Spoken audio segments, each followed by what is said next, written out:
Now Israel loved Joseph more than all his children, because he was the son of his old age.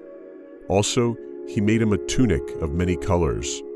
But when his brothers saw that their father loved him more than all his brothers, they hated him and could not speak peaceably to him. Now Joseph had a dream, and he told it to his brothers, and they hated him even more. So he said to them, "Please hear this dream which I have dreamed. There we were, binding sheaves in the field. Then behold, my sheaf arose and also stood upright. And indeed your sheaves stood all around and bowed down to my sheaf." And his brothers said to him, "Shall you indeed reign over us? Or shall you indeed have dominion over us?" So they hated him even more for his dreams and for his words.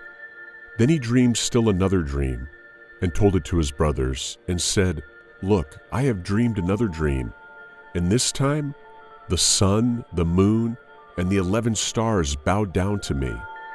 So he told it to his father and his brothers, and his father rebuked him and said to him, "What is this dream that you have dreamed?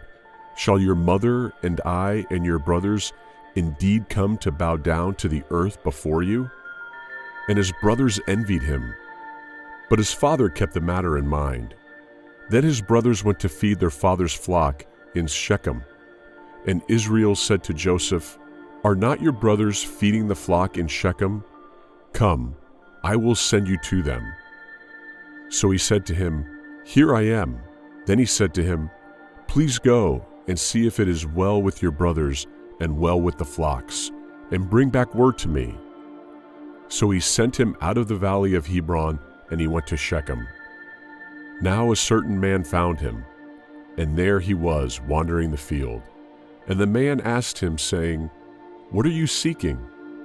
So he said, "I am seeking my brothers. Please tell me where they are feeding their flocks." And the man said, "They have departed from here, for I heard them say, 'Let us go to Dothan.'" So Joseph went after his brothers and found them in Dothan. Now, when they saw him afar off, even before he came near them, they conspired against him to kill him. Then they said to one another, "Look, this dreamer is coming.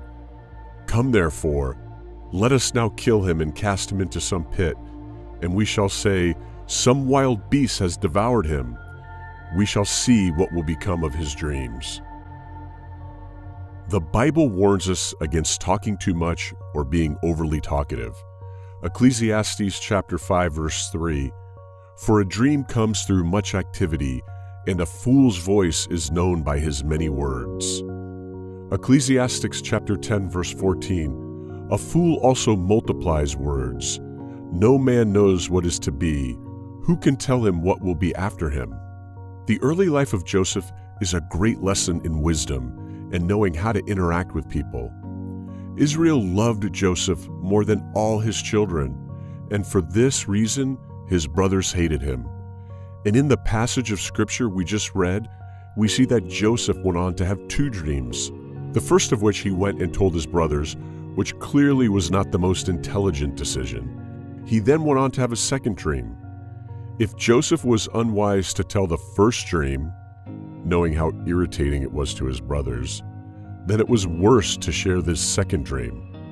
The second dream was likely to cause even more resentment, because it set him not only above his brothers, but also set him above his father and mother.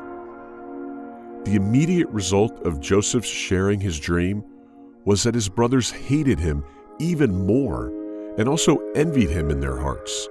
He was his father's favorite, chosen to receive the blessing of the firstborn, wearing a special garment, and now the recipient of strange dreams of God. There is no way for us to know how different Joseph's journey would have been to the fulfillment of those dreams if he had not talked so much. But what we do know is that the Bible advises us to be wise, and wisdom is not in talking too much. Talking too much will get you into trouble. The whole world does not need to know what you are doing and where you are going. And the truth is, not everyone is rooting for you. We live in a fallen world, and unfortunately, the truth is, Not everyone wants what's best for you. Not everyone will be happy when God blesses you. Human beings are complicated creatures. Nothing is quite as complicated as a human being. Take, for instance, a dog.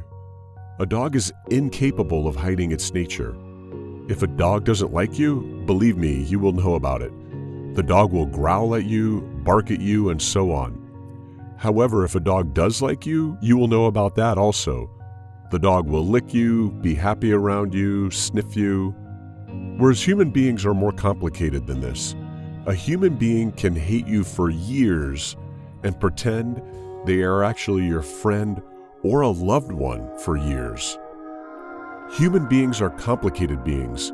We have the ability to hide our emotions, to harbor negative emotions behind smiles for years whilst plotting and scheming against someone. In a perfect world, there would be no jealousy. In a perfect world, there would be no envy. In a perfect world, there would be no resentment. However, we don't live in a perfect world. People don't need a reason to despise you and wish you harm. You can do the right thing, you can do the good and honorable thing, and some people will despise you for doing that thing. Cain murdered his very own brother simply because Abel did the right thing. Do you know what this tells me? This tells me the true extent of human nature. This was his brother. The people who could be your biggest haters could be those who even share your last name. You didn't talk about them. You didn't steal their opportunity. You didn't steal their shine. You didn't steal their thunder. You didn't steal their position. They simply had a problem with you because of the simple reality that God has blessed you. But what the wonderful thing is about God is that God will bless you even more because of the simple reason that they hate you, because God is blessing you. You need to get to the point of understanding you can't live your life trying to please people. You need to aim to please God and to please God alone. Get to the point where whoever likes you or doesn't like you doesn't determine the way you live your life. Make peace with the fact that some people won't like you for no reason. For no apparent reason, some people will not like you. That's life. Get over it. And no matter what you do, they won't like you. They don't like the way you look. They don't like where you come from. They do not have a reason to not like you, but yet they do not like you. The Bible acknowledges a thing called enemies. The people in the Bible had enemies, and you have them too. One of the most wonderful things about God is that God does not deal with you based on your enemies or who likes you or who doesn't like you. Psalm chapter 23, verse 5, "You prepare a table before me in the presence of my enemies." Imagine yourself at a fine table enjoying a feast. All around are all the demons of hell and the people in your life who hate you the most, and they cannot touch you, and they cannot bring you harm. You can forget they are there because you are not called to protect yourself. You have a shepherd who has a mighty staff. God doesn't need anyone's approval to bless you. God is not swayed by other people's opinions of you. He is a God that can bless you in front of your enemies, and there is nothing they can do to stop what God is doing in your life. Nothing. Carry on living your life. Carry on dreaming your dreams, and the people who are going to love you will continue to love you, and the people who are going to hate you are going to continue to hate you. I have even discovered that you do not necessarily have to offend someone before they become your enemies. The mere fact that you are being blessed is an offense to them. That's just life. It's not fair, but life is not fair. There is wisdom in not talking too much. Allow me to give you some actual examples where I have seen people reap the rewards of talking too much. At a church I attend, a couple started a business within the city, and they had a wonderful business, and they were growing at an exponential rate. and it was clear to see that they were doing well. And this couple pretty much went around boasting about how well they were doing, what they did, and so on. At any opportunity, they would tell everyone in the church that would listen what they did, who their clients were, how profitable their business was, how much they charged. Fast forward sometime, they began to lose a lot of client contracts, only for the couple to find out that one of the people they had been boasting to had started the exact same company and went to all their clients behind their back and offered to provide the service at a cheaper rate than them. They clearly lacked wisdom. This is just one of many examples. Another example is through social media. Do you know there are people who have lost their lives because of talking too much on social media, sharing their locations on social media? There was a documentary I watched of how criminals are using social media posts to target people and to find their locations and steal from them, or even worse, kill them. Don't talk too much. Don't go around telling everyone your business. Don't be so quick to share secrets about your marriage to other people. I'm not saying don't go to Christian counseling. No, what I'm saying is don't just talk about your private matters to everyone. Some of the people you are telling about the challenges in your marriage are happy you are going through those challenges. They are pleased to see you struggle. Don't go around talking too much. Don't just open up to people and reveal your weaknesses. I am not against Christian counseling.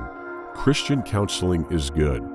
However, what I am saying is just don't go around picking random people, picking Sister Flip-Flop and Brother Watermelon, and begin to talk about your failures, faults, and weaknesses. If you need someone to talk to God in prayer. Be 100% honest with God in prayer, and He will hear and counsel you. People talk themselves into bad situations and then blame God for the situation they are in. Don't talk your way into trouble. Your social media following does not need to know every detail of your life. Wisdom requires you to be silent at times. Wisdom is sometimes silent. Wisdom does not talk too much. Wisdom is sometimes keeping private matters private. Wisdom is knowing when to speak and when not to speak. Finally, in all your conversations, let the Holy Spirit always guide you. Colossians chapter 4, verse 6 says, "Let your speech be always with grace, seasoned with salt, that ye may know how ye ought to answer every man."